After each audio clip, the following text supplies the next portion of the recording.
أعوذ بالله من الشيطان الرجيم. بسم الله الرحمن الرحيم. ألف لام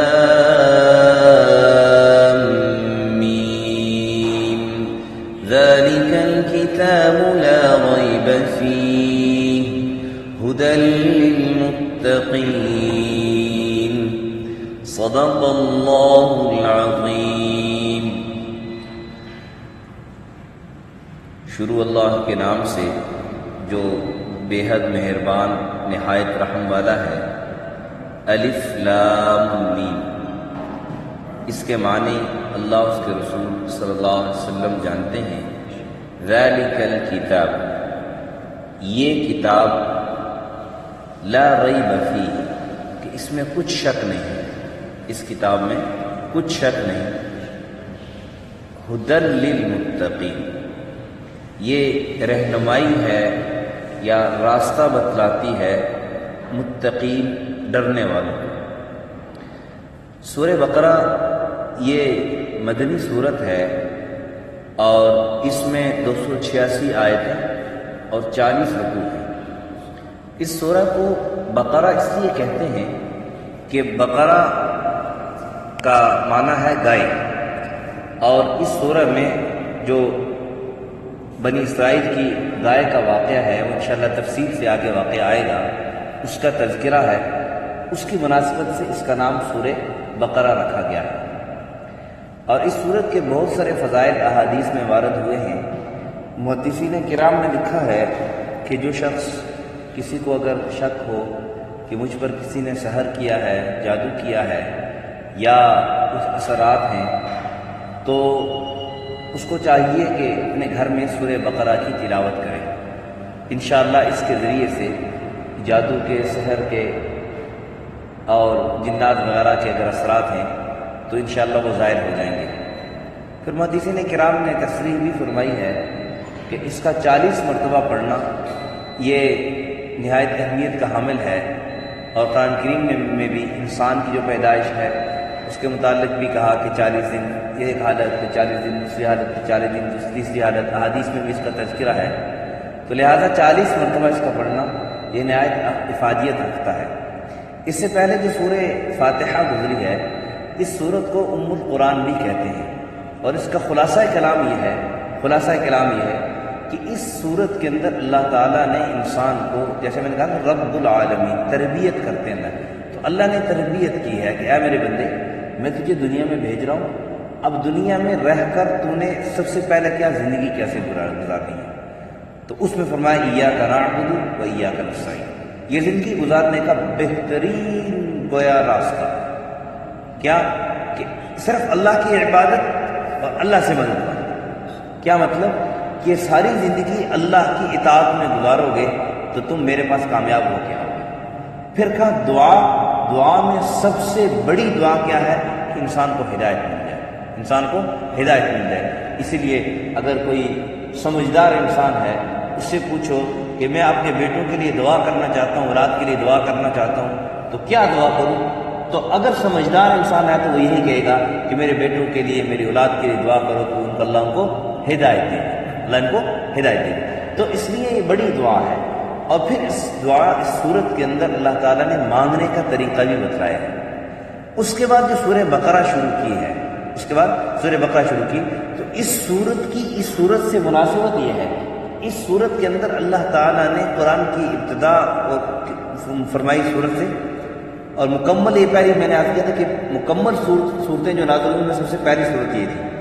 اب اس صورت کے اندر اسی قرآن کے متعلق بیان کر رہے ہیں کہ ذالک الکتاب، یہ وہ کتاب ہے لا ریب فیہ، جس میں کوئی شک نہیں ہے. شک دو طرح کا ہو سکتا ہے. ایک تو اس میں شک ہو سکتا ہے کہ نعوذ باللہ ثم نعوذ باللہ، کیا یہ کتاب جو نازل ہوئی ہے اس کتاب کے اندر کوئی کمی پیشی تو نہیں ہے. تو اور دوسرا شک کیا ہو سکتا ہے جو کافر اظہار بھی کرتے تھے اس شک کا. وہ شک کیا ہے کہ وہ کہتے تھے کہ نبی پاک صلی اللہ علیہ وسلم نعوذ باللہ یہ کتاب اپنی طرف سے لکھ کے لاتے ہیں، یہ اللہ کی طرف سے نہیں ہے، یہ کاہن ہے، اس کے پاس جاتے ہیں، اس سے سیکھ کر بیان کرتے ہیں. پھر اس شک کی نفی کے لیے اللہ تعالیٰ نے آگے آئے کبھی اور بار بار اس کا تذکرہ آئے گا کہ اللہ نے چیلنج فرمایا اگر تم یہ کہتے ہو کہ تم یہ نبی پاک صلی اللہ علیہ وسلم اپنی طرف سے لاتے ہیں، اس بات میں تمہیں شک ہے کہ یہ کتاب جو ہے وہ اللہ کی طرف سے نازل ہوئی ہے، اس بات میں تمہیں شک ہے، تو پھر آسان سی بات ہے تم اس کا مقابلہ کر لو۔ اگر تم نبی پاک صلی اللہ علیہ وسلم کو شاعر کہتے ہو کہ یہ شاعر ہے اپنی طرف سے بنا کے لاتا ہے، تو تم اس کا مقابلہ کر لو، تم بھی تو بڑے شاعر ہو۔ تو بہرحال خلاصہ کلام یہ کہ شک دو طرح کا ہو سکتا ہے، ایک اس کتاب کے اندر کہ اس میں جو احکامات نازل ہوئے ہیں اس میں کوئی کمی پیشی ہے یا نعوذ باللہ ثم نعوذ باللہ انسان کے کوئی نقصان کی ہے، یا جو رہنمائی ہے اس کے اندر ہدی للمتقین جو رہنمائی ہے اس کا پہلو اس میں کوئی کمی پیشی تو نہیں ہے۔ دوسرا شک یہ ہو سکتا ہے کہ اللہ کی طرف سے واقعی نازل ہوئی ہے نہیں نازل ہوئی۔ تو یہ جو لا ریب فیہ ہے نا، یہ جو لا ریب اس میں اس شک کی طرف اشارہ ہے اور اس شک کی نفی ہے کہ اس کتاب کے اندر کوئی کسی قسم کی کمی پیشی نہیں ہے۔ باقی جو کافروں کا جو شک تھا کہ اللہ کی طرف سے نازل نہیں ہوئی ہے اور نبی پاک صلی اللہ علیہ وسلم پر الزام لگایا کرتے تھے، اس کا جواب اللہ تعالیٰ نے آگے چل کر تیسرے رکوع میں وَإِن كُنتُمْ فِي رَيْبٍ مِّمَّا نَزَّلْنَا عَلَىٰ عَبْدِنَا وہاں پر جا کر اللہ تعالیٰ نے اس کا جواب اس آیت میں ارشاد فرمایا ہے۔ تو یہ لا ریب فیہ کا جو شک، اس میں جو شک مراد ہے یہ وہ شک ہے کہ اس میں اس کتاب کے اندر کسی قسم کی کمی پیشی نہیں ہے، یا یوں سمجھ لیں کہ انسان ہے جو کتاب انسان لکھ لیتا ہے تو اس میں اگر انسان کی بھلائی کے لیے اپنی طرف سے فارمولے لکھتا ہے، یا یوں سمجھ لیں ایک حکیم صاحب نے نسخے لکھے ہیں کتاب کے اندر، اب انسان یہ کہہ سکتا ہے کہ شاید حکیم صاحب کے جو نسخے ہیں یہ کارآمد ہوں گے یا نہیں کارآمد ہوں گے، لیکن یہ کتاب جو ہے لا ریب فیہ اس میں کوئی شک نہیں کہ اس کتاب کے اندر جو نسخے انسان کی رہنمائی کے لیے اور انسان کی کامیابی کے لیے جو لکھے ہیں اللہ تعالیٰ نے جو بیان فرمائے یہ حقیقت میں کامیاب اور آزمودہ اور بالکل 100% کام کرنے والے نسخے ہیں، اس میں کسی قسم کی کوئی شک کی گنجائش نہیں ہے۔ فرمایا ذالک الکتاب لا ریب فیہ، یہ وہ کتاب ہے کہ اس کے اندر کوئی کسی قسم کی شک نہیں۔ اس سے پہلے ایک جملہ گزرا، ایک الف لام میم، اس کا کیا معنی ہے؟ محدثین کرام کی دو قسم کی رائیں سامنے آتی ہیں محدثین کی۔ ایک تو جو جمہور محدثین ہیں وہ اس رائے پر اس طرف گئے ہیں کہ اس کا معنی اللہ اعلم بمراد ہے، کہ اللہ اس کے معنی کو جانتے ہیں، اللہ اس کے معنی کو جانتے ہیں۔ اور پھر مزے کی بات میں آپ کو بتاؤں کہ سورہ فاتحہ چونکہ نماز میں بار بار پڑھی جاتی ہے اور یہ جو سورت ہے یہ سورت سب سے بڑی سورت، قرآن کی سب سے بڑی سورت ہے، اس کی ابتدا الف لام میم سے کی، کیا ہو؟ اس کی ایک وجہ یہ ہو سکتی ہے، ایک وجہ یہ حدیث نے بیان کی ہے مفسرین نے کہ دیکھو اللہ کے حبیب صلی اللہ علیہ وسلم نے فرمایا، حدیث فرمائی کہ من قرأ حرفا من کتاب اللہ فلہ عشر امثالہ ولا اقول الف لام میم حرف بل الف حرف لام حرف میم حرف، کہ اللہ تعالیٰ کی کتاب کا کوئی ایک لفظ پڑھے گا اس کو 10 نیکیاں ملیں گی، اور میں نہیں کہتا کہ الف لام میم یہ ایک حرف ہے، بلکہ الف الگ حرف ہے، لام الگ حرف ہے اور میم الگ حرف ہے۔ اب یہ سمجھیں اس کا ایک معنی تو یہ ہو گیا کہ قرآن مجید کے جو حروف ہیں وہ ہر ایک حرف پر الگ الگ نیکی ملتی ہے، اس لیے حروف مقطعات میں سے حرف لائے، مقطعات قطع سے ہے، الگ الگ حرف کو مقطعات کہتے ہیں، یہ ٹکڑے ٹکڑے ہوں، قطع سے ٹکڑے ہوں، ایک معنی دے۔ دوسرا معنی انسان کو بتلا رہے ہیں کہ بہت سارے ہمارے بھائی وہ اس بات پر پہنچے ہوئے ہیں، اس بات پر وہ بزید ہیں کہ قرآن کو اگر ترجمہ تفسیر کے ساتھ پڑھو گے تو ثواب ملے گا، اگر ترجمہ تفسیر کے ساتھ نہیں پڑھو گے تو ثواب نہیں ملے گا۔ یہ ان کے اس غلط فہمی کا رد ہے کہ الف لام میم اس کا ترجمہ کسی کو پتہ ہی نہیں ہے۔ اگر آپ کا یہ کہنا مان لیا جائے کہ قرآن کو معنی مفہوم کے ساتھ پڑھے بغیر ثواب ملتا ہی نہیں ہے، پھر الف لام میم کا معنی مفہوم تو موجود نہیں، ثواب کیسے ملے گا؟ تو یہ بات سمجھانے کی ہے کہ قرآن کو سمجھ کے پڑھو تب بھی ثواب، نہ بغیر سمجھے پڑھو صرف الفاظ پڑھو تب بھی ثواب ہے، تب بھی یہ برکت سے خالی نہیں ہے۔ ایک بات۔ دوسرے محدثین اکرام کی جو رائے ہے وہ یہ ہے کہ بعض الف لام میم میں سے الف کا حرف بتاتے ہیں، لام کا معنی بتلاتے ہیں، میم کا معنی بتلاتے ہیں، لیکن اکثر محدثین جو جمہور محدثین ہیں ان کی رائے یہی ہے، اور مفسرین کی بھی رائے یہی ہے کہ ان کے معنی اللہ اس کے رسول صلی اللہ علیہ وسلم جانتے ہیں، اس کے معنی میں پڑھنے کی ضرورت نہیں، اور اس کا یہی معنی کیا جائے کہ اس کے معنی اللہ اور اس کے رسول صلی اللہ علیہ وسلم جانتے ہیں۔ پھر ایک آگے بات کہ ہدن للمتقین، قرآن کریم میں دوسری جگہ بھی آیا ہے ہدن للناس، ہدن للناس، یہاں پہ کہا ہدن للمتقین۔ متقین تو قید بن رہی ہے، کیونکہ مسلمان متقی بن سکتا ہے، ایمان کے بغیر کوئی متقی نہیں بن سکتا۔ دوسری جگہ پر فرمایا ہدن للناس، کہ لوگوں کے لیے ہدایت ہے، اس میں تو مسلمان بھی شامل ہو گیا، غیر مسلم بھی شامل ہو گیا۔